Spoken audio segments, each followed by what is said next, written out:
Innal hamdalillah nahmaduhu wa nasta'inuhu wa nastaghfiruh wa na'udzu billahi min shururi anfusina wa min sayyiati a'malina. May yahdihillahu fala mudilla lahu wa may yudlil fala hadiya lahu. Asyhadu an la ilaha illallah wahdahu la syarika lahu wa asyhadu anna Muhammadan abduhu wa rasuluh sallallahu alaihi wa ala alihi wa ashabihi wa man tabi'ahum bi ihsan ila yaumiddin, amma ba'd. Kaum muslimin jemaah salat maghrib rahimani wa rahmatullah. Alhamdulillah, kembali pada malam hari ini kita melanjutkan pembahasan Sirah Nabawiyah, sejarah kehidupan manusia terbaik, Nabi kita Muhammad sallallahu alaihi wa ala alihi wasallam. Pada pertemuan yang lalu kita telah sebutkan bagaimana Nabi sallallahu alaihi wasallam dikembalikan ke Mekah setelah berusia 2 tahun lebih, dan tentunya setelah pembedahan dada Nabi sallallahu alaihi wasallam. Pada malam hari ini kita akan membahas wafatnya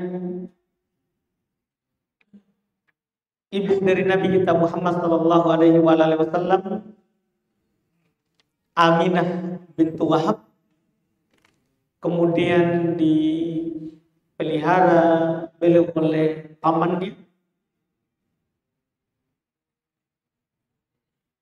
Abdul Muttalib. Setelah itu lagi wafat dan dipelihara oleh kakeknya Abdul Muttalib, kemudian setelah itu dipelihara oleh pamannya Abu Thalib. 3 ini insyaallah yang kita akan bahas.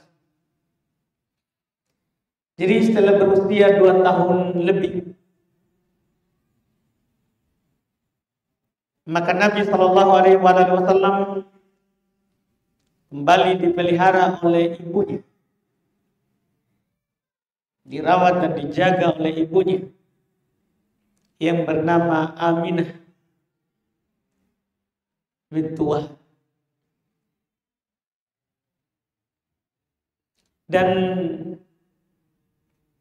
ini hanya berlangsung sampai usia belum 6 tahun. Ketika belum berusia 6 tahun, berjalan di tahun ke-7, datanglah waktu yang menjadikan beliau sebagai anak yatim piatu kalau kita yang sesungguhnya,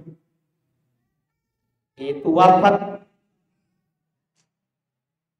ibunya Aminah bintu Wahab. Waktu itu belum berusia memasuki tahun ke-7, tapi belum genap ke-7.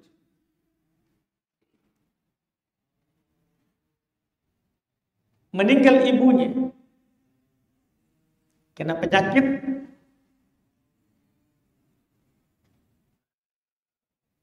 setelah pergi berkunjung ke rumah paman-paman yang berada di Mekah, yang berada di Madinah. Pulang dari Madinah,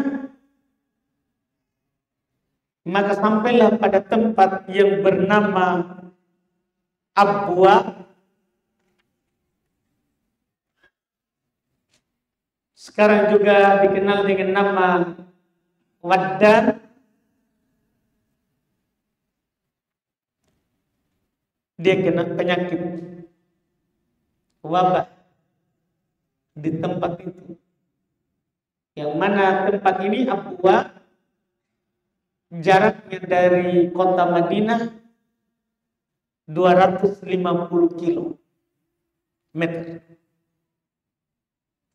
Jadi sudah jauh keluar dari Madinah, kembali ke Mekah. Ibunya meninggal di situ dan dikubur di tempat itu.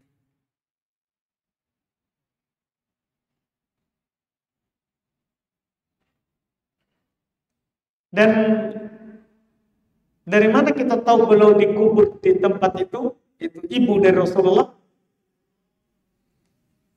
pernah waktu Nabi berjalan dari Madinah menuju Mekah, dinukil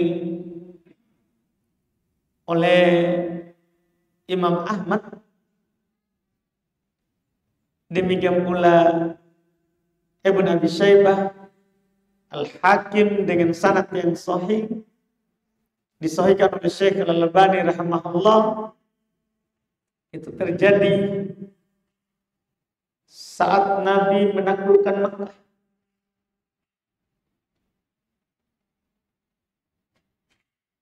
Diceritakan oleh Buraidah. Dia berkata, "Kharajtu ma'an Nabi sallallahu alaihi wasallam hatta idza kunna biwadda." Kami keluar bersama Nabi sallallahu alaihi wasallam hingga tibalah kami di sebuah tempat yang bernama Waddan.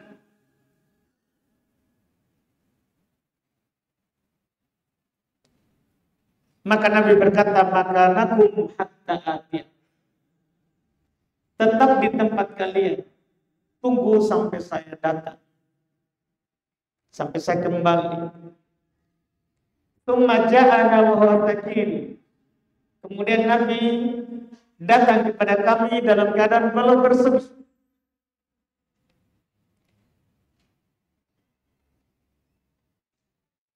Maka di antara yang bertanya, sahabat yang mulia kepada beliau, Umar, "Kenapa? Ada apa wahai Rasulullah?" Maka beliau bercerita, "Inni ataitu qabra Ummi Muhammad." Saya datang ke kuburannya ibunya Muhammad. Di sebagian lafaz juga dikatakan, "Istahadatu rabbi an azura qabra ummi fa'adina li."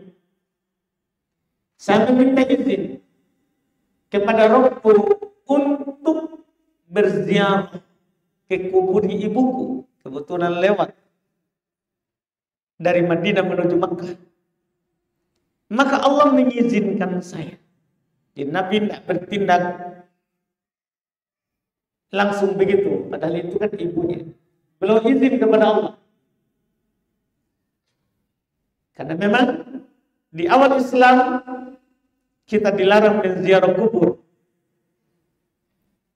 Karena kadang ziarah kubur itu kalau keyakinan tidak kuat terhadap takdir, kadang di sana kita pergi merantap, menangis, menyesali takdir.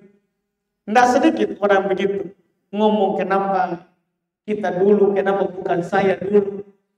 Takdir tidak bisa ditukar. Makanya di awal Islam dilarang menziarahi kubur. Tapi setelah kaum muslimin sudah mulai kuat dalam keyakinan, maka Nabi SAW katakan, "Kuntu nahaitukum an ziyaratil kubur fazuruha fa innahu tudzakirukumul akhirah." Dulu saya melarang kalian menziarahi kubur. Awal Islam. Sekarang silakan berkunjung ziarah kubur. Sesungguhnya menziarahi kubur itu akan mengingatkan. Maka Nabi berizin, meminta izin kepada Allah untuk menziarahi kubur ibunya, maka beliau dikasih. Cuma kenapa beliau bersedih? Permintaan kedua tidak dikabulkan. Beliau katakan fasal turut bisyafa'ah. Saya meminta kepada Rabbku supaya saya memberikan syafaat untuk ibu.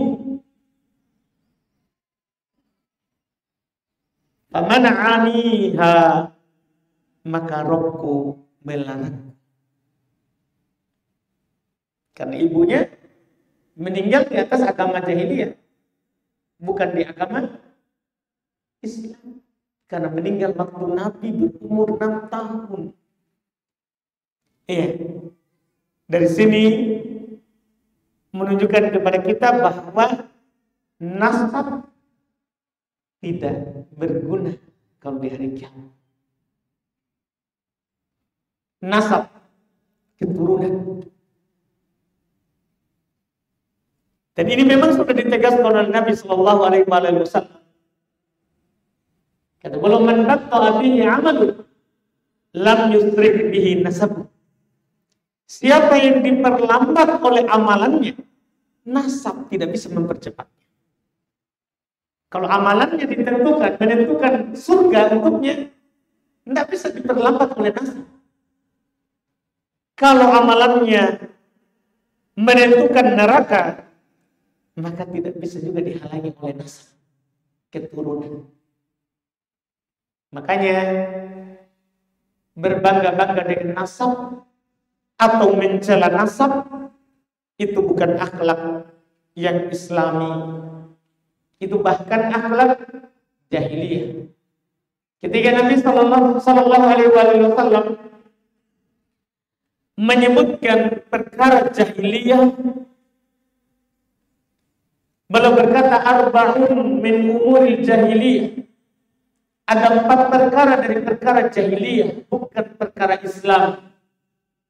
Di antara yang beliau sebutkan adalah al-fakhru bil ahsab, wa ta'nu bil ansab, wa niyahah al-mayyit.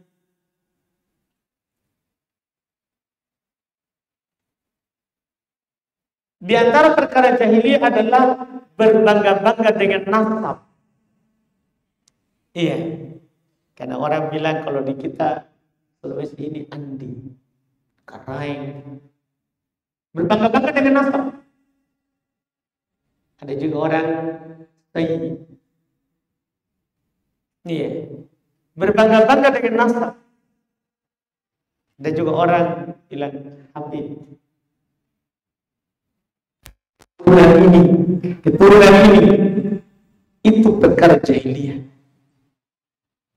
Demikian pula watta'an bil ansab, mencela nasab juga perkara jahiliyah. Iya. Dan Nabi juga sebutkan demikian pula meratapi mayat. Perkara jahiliyah.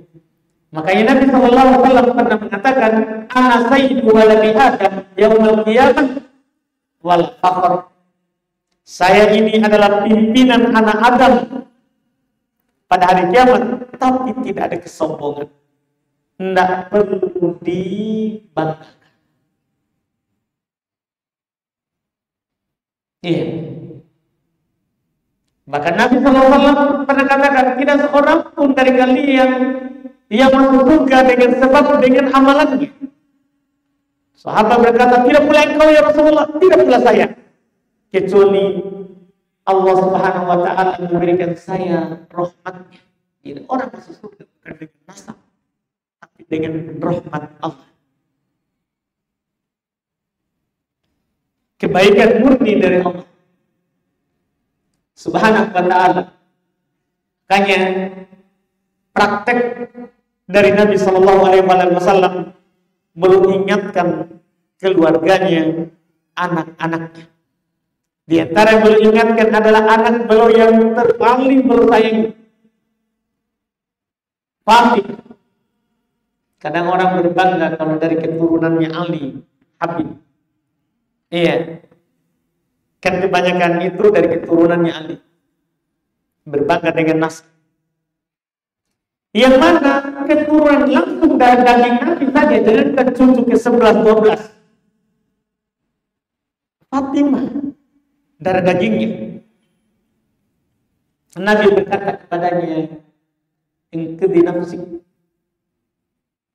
Selamatkan dirimu. Wala ugni anki syai'a.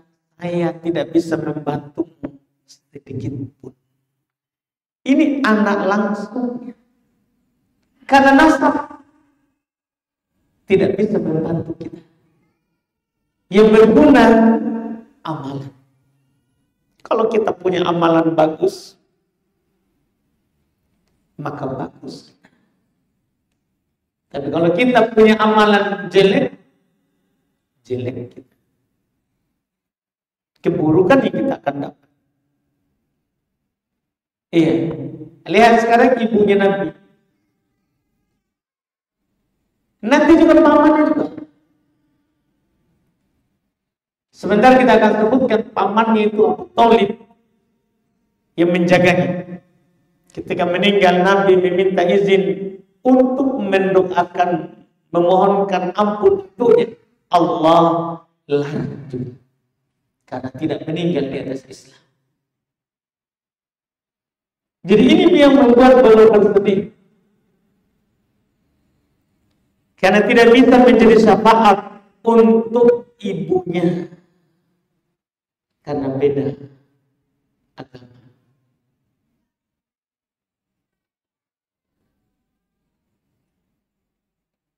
Jadi ini meninggalnya ibunya dan di sinilah kuburan. Di sebuah tempat yang bernama Waddan atau Abwa, 250 km dari Madinah. Setelah ibunya meninggal di umur 6 tahun genap masuk tahun ke-7, maka beliau dijaga oleh kakeknya Abdul Muttalib. Karena Nabi nasabnya adalah Muhammad bin Abdullah bin Abdul Muttalib. Bapaknya sudah meninggal saat beliau masih dalam perut. Sekarang ibunya lagi meninggal saat beliau sudah berusia 6 tahun. Lagi di usia berjalan tahun ke-7.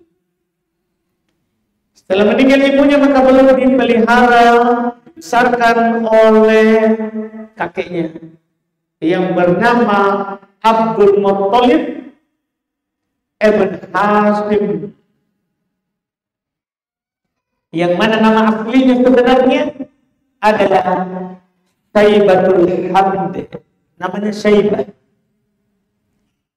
Cuman waktu itu dia tinggal di Madinah, dibawa kembali oleh Ian Al-Muttalib dari Madinah ke Mekah. Karena lama di perjalanan, akhirnya belum menghitam. Itu ini Syaibah Alhamdulillah. Ketika orang-orang Makkah melihat, dia kira itu bundaknya Al-Muttalib. Langsung mereka bilang Abdul Muttalib, bundaknya Abdul Muttalib. Nama itu dari situ lengket kepadanya. Lebih terkenal daripada nama itu, daripada nama aslinya. Nama aslinya Syaibah. Iya, tapi dikenal dengan Abdul Muttalib. Maka Nabi dipelihara oleh Abdul Muttalib, tapi tidak lama juga, hanya 2 tahun. Pada umur Nabi 8 tahun meninggal ini kakeknya Abdul Muttalib. di usia yang sudah sangat tua karena sudah ada cucunya.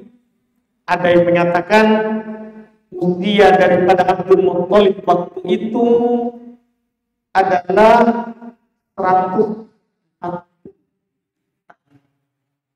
Walaupun ada juga yang mengatakan ya 95 tahun waktu itu dia meninggal. Setelah meninggal ibunya Nabi, 2 tahun beliau dibesarkan oleh kakeknya Abdul Muttalib. Usia beliau 8 tahun meninggal kakeknya. Meninggal kakeknya.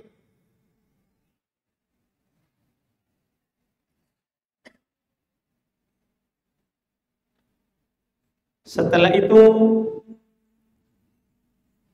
beliau masih kecil sampai dinukil oleh Ummu Aiman yang melihat Rasulullah waktu itu waktu meninggal Abdul Muttalib. Ra'aitu Rasulullah yawma idzin yabki khalfa sariri Abdul Muttalib. Saya melihat Rasulullah waktu itu masih kecil, usianya 8 tahun, menangis di belakangnya, di belakang tempat tidurnya Abdul Muttalib. 8 tahun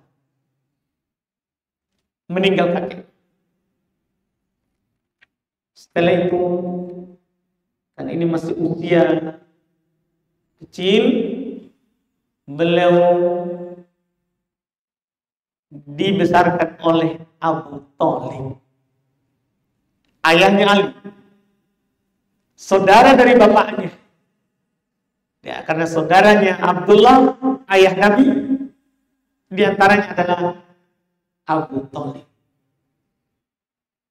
Abu Thalib. Abu Thalib ini nama panggilan, dipanggil dengan nama beliau, nama anaknya. Dan ada nama anaknya bernama Thalib, sehingga dipanggil dengan Abu Thalib. Ada nama aslinya Abdul Manaf. Nama aslinya adalah Abdul Manaf, tapi dikenal dengan Abu Thalib. Dibesarkan oleh Abu Thalib.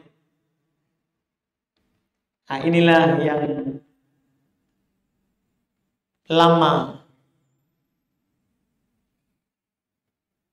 memelihara beliau sampai dewasa. Di usia 12 tahun, masuk di tahun ke-13, itu beliau sudah diajak pergi berdagang oleh pamannya ke Syam, ke arah Palestina, Suriah, iya, dan sekitarnya ke sana. Dia lama sama pamannya, 8 tahun berlalu, 9, 10, 11, 12, sudah tumbuh besar, dan masuk tahun ke-13, beliau diajak oleh pamannya untuk pergi berdagang ke negeri Syam. Disitulah mulai diketahui oleh orang bahwa ini nanti akan menjadi nabi. Kisahnya terkenal.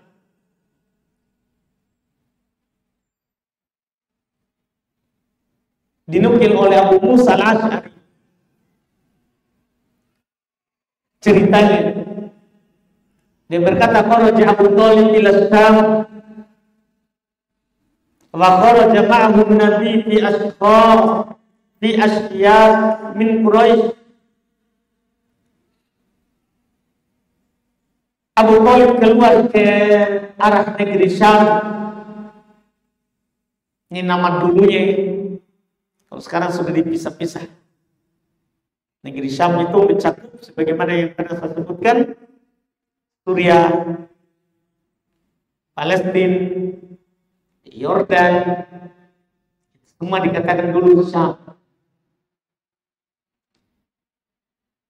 Jadi keluar Abu Thalib ke negeri Syam dan Nabi bersamanya, bersama para pemuka Quraisy untuk pergi berdagang. Falamma asrafu 'ala ar-rahim habatu fahallu rihal. Tatkala mereka sudah sampai di Rahim, tempat ibadahnya orang Nasrani, ahli ibadahnya disebut Rahim, mereka singgah. Maka kata Usaid al-Khudri, faqaraja ilaihim Rahim.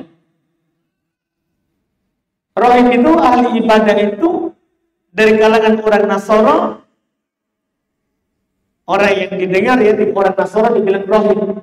Kalau orang Yahudi ya ahbar. Lain lagi penyebutannya. Keluar kepada mereka itu Rahim. Dan diceritakan maka qabla dzalika yamuruna bi fala yakhju ilaihim wa la yaltafit. Padahal sebelumnya biasa kelompok dagang lewat di situ, orang-orang Makkah dan lainnya. Ini Rahim tidak pernah keluar, bahkan tak pernah menengok, sibuk dengan kegiatannya sendiri. Tapi kenapa ini sekarang ini keluar dia?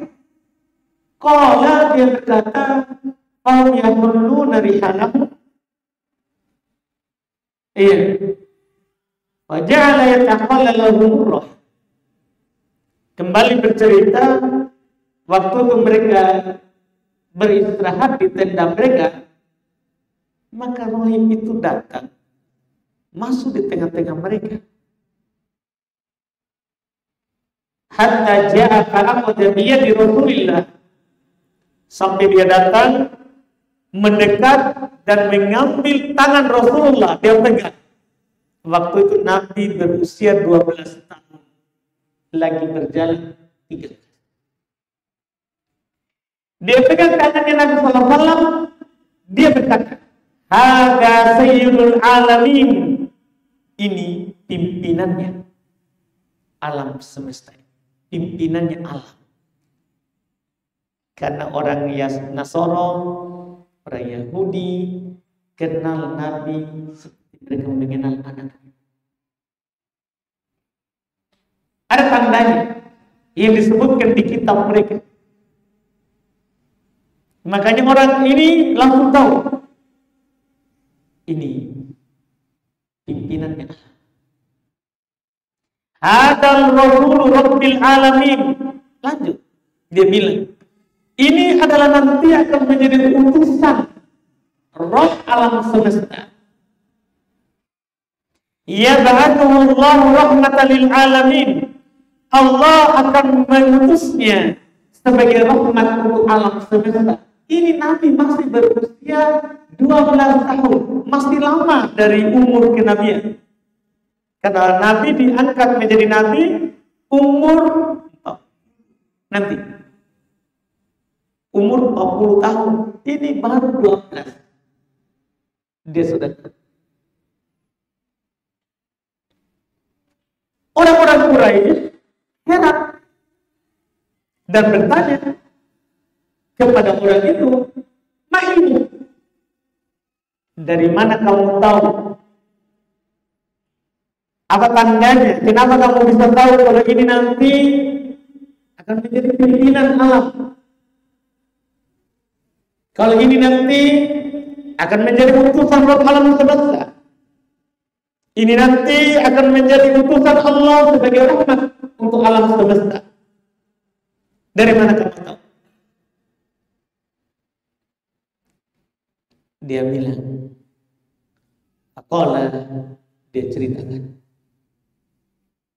"Innakum hina asyraftum minal aqabah."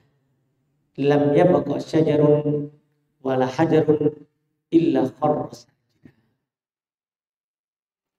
wala yasjudani illa linnabi.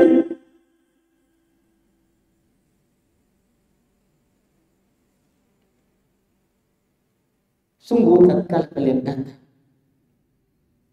itu tidak ada satu pohon pun, tidak ada pula satu batu pun, kecuali semuanya sujud.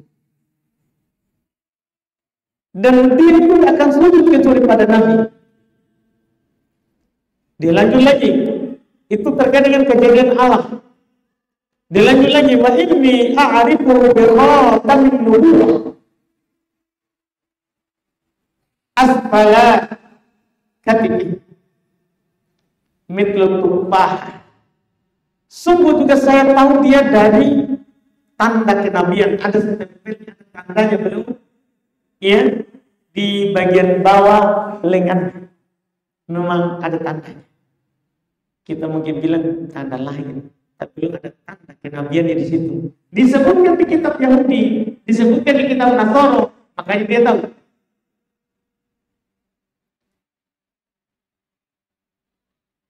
Kemudian rohib ini kembali ke tempatnya dan membuatkan makanan untuk mereka. Dan waktu itu juga, waktu dia buatkan makanannya,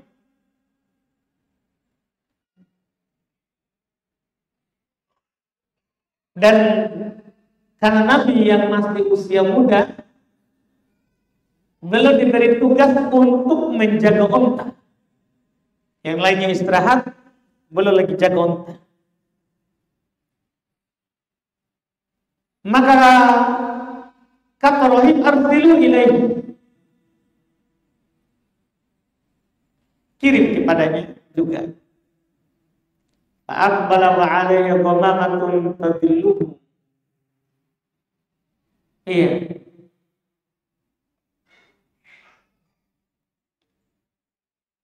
Maka dia datang, setelah diutus kepadanya seorang tadi untuk memanggilnya. Maka Nabi Sallallahu Alaihi Wasallam datang dalam keadaan awan menaunginya. Jadi awan itu jalan menaungi Nabi. Yang masih usia kecil. Falamma dana minal qaum, tatkala beliau sudah mendekat dari orang-orang tadi, orang-orang Quraisy, qad sabaqu ila faiz syajar. Karena waktu itu siang, ternyata orang-orang sudah duduk di naungannya pohon. Sudah tersisa lagi naungan, sudah mereka berlindung, bernaung di situ. Falamma jalasa, tatkala Nabi duduk, malah faiz syajar alaihi, malah itu pohon bayangannya mengarah ke Nabi. Jadi menghindar dari mereka tadi. Di sinilah dia mau buktikan ucapannya tadi rohib itu, bahwa pohon sujud mengarah kepadanya. Dia bilang, dia katakan, unduru ila faiz syajar ma alaihi. Coba kalian perhatikan itu, bayangan itu pohon. Dia ke Nabi, dia ke Muhammad. Maka dia berpesanlah kepada Abu Thalib, jangan bawa dia ke rumah, jangan sampai kamu bawa sampai ke sana, pulang. Karena kalau ditahu oleh orang sana, orang Romawi, mereka akan membunuhnya. Karena mereka sudah tahu memang akan ada Nabi yang akan diutus, ya, sebagai Nabi terakhir, dan mereka tentunya tak mau disaingi. Maka si rahib tadi berpesan kepada Abu Thalib, jaga, silakan kalian kembali saja. Selanjutnya ini nanti orang dia memiliki kedudukan. dia akan memiliki kedudukan. Ini kisah. Disinilah mulai diketahui bahwa Nabi Shallallahu Alaihi Wasallam akan menjadi orang besar. Makanya Abu Thalib, pamannya, sangat menyayanginya,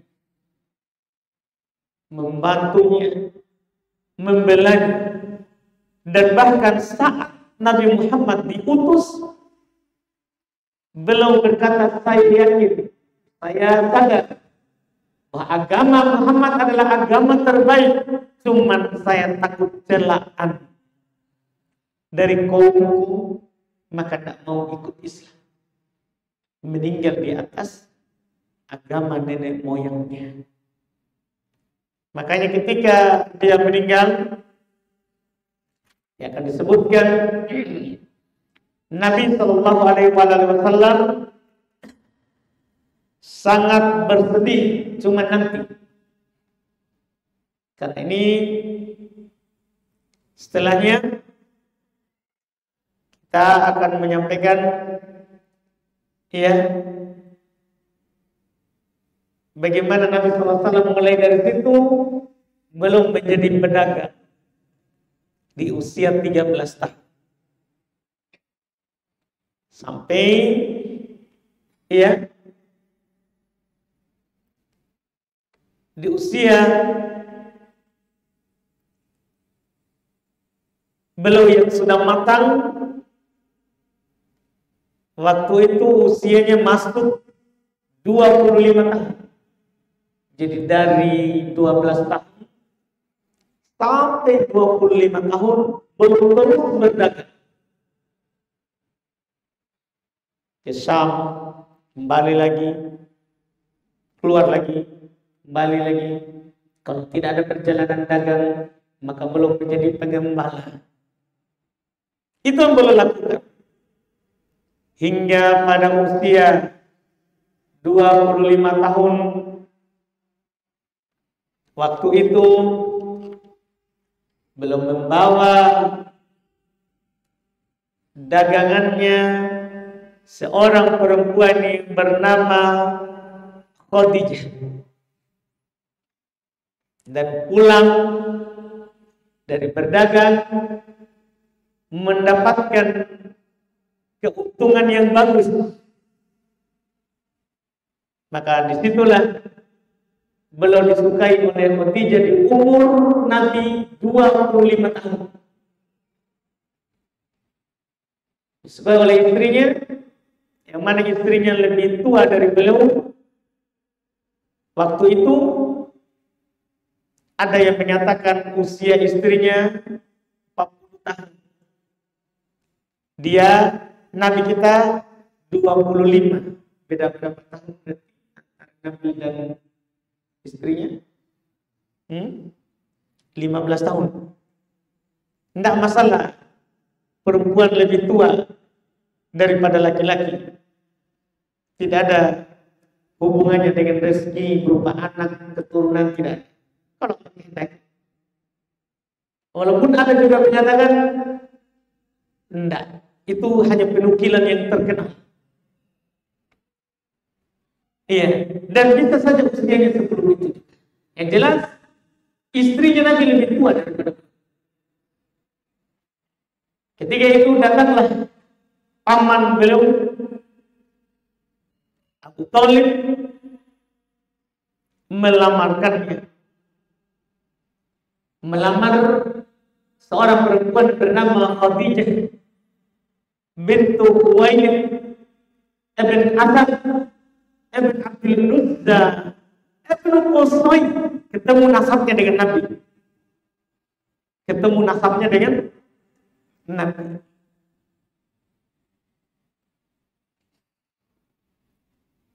Dilamar, akhirnya Nabi akad dengannya di usia 25 tahun, tapi mulai tinggal bersama dengan perempuan itu yang bernama Khadijah saat belum berusia 26. Karena kebiasaannya orang Arab sampai sekarang ya, kalau menikah itu belum bersama langsung. Belum bersama. Nanti bersama setelah sudah biasa. Jadi mereka sudah akad dulu, masih hidup pisah, tapi sudah bisa datang ke rumahnya supaya kalau nggak jadi, kan bisa dibatalkan. Kembali mahar setengah. Itu kebiasaan. Itu kebiasaan. Itu juga untuk menjaga ya laki-laki maharnya, dan juga untuk menjaga perempuan. Jangan sampai langsung tadi akad langsung masuk malam pertama. Bahaya.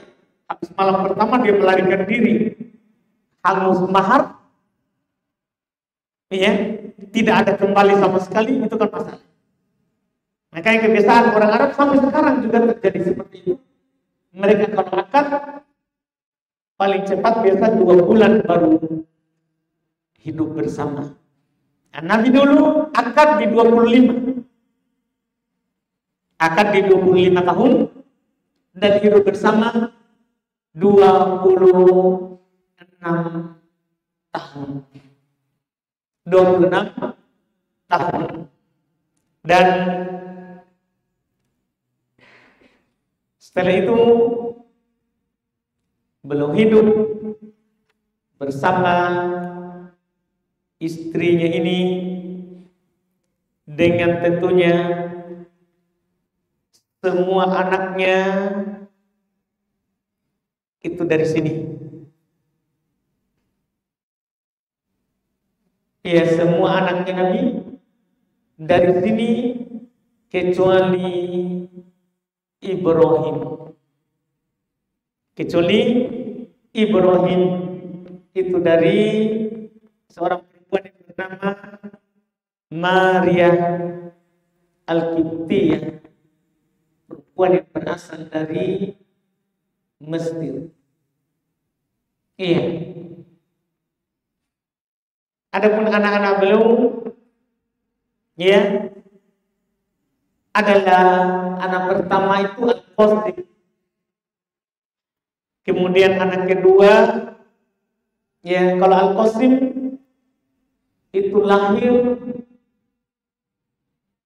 saat Nabi berusia 29 tahun. Jadi termasuk lambat baru punya anak. Dapat anak pertama itu usianya Nabi, ya, 29 tahun. Kalau anak laki-laki itu ada yang mengatakan itu kalau anak laki-laki. Ada juga mengatakan anak pertama beliau adalah perempuan Zainab. Waktu itu lahir katanya di tahun ke-26. Berarti pas dengan tahun hidup bersama langsung punya anak. Ini penukilan-penukilan dan itu juga mendekati. Jadi kalau kita hitung berarti dari anak pertama perempuan Zainab lahir di usia Nabi 26 tahun. Kemudian Al-Qasim, ya, di usia Nabi 29 tahun. Dan Ruqayyah di usia Nabi 33 tahun. Fatimah di usia Nabi 38 tahun. Ummu Kulsum di usia Nabi 35 tahun. 35 tahun. Dan semua anak Nabi laki-laki tidak ada yang hidup. Yang hidup adalah anak perempuan semuanya. Dan semuanya ikut Nabi SAW agamanya. Ikut Nabi SAW agamanya. Nanti kita akan sebutkan setelahnya meninggalnya istrinya Nabi, yaitu Khadijah, di tahun keberapa, insya Allah di pertemuan kita yang akan datang. Kita cukupkan dulu. antara. Subhanakallahumma hamdik, asyhadu an la ilaha illa anta astaghfiruka wa atubu ilaik. Assalamualaikum warahmatullahi wabarakatuh.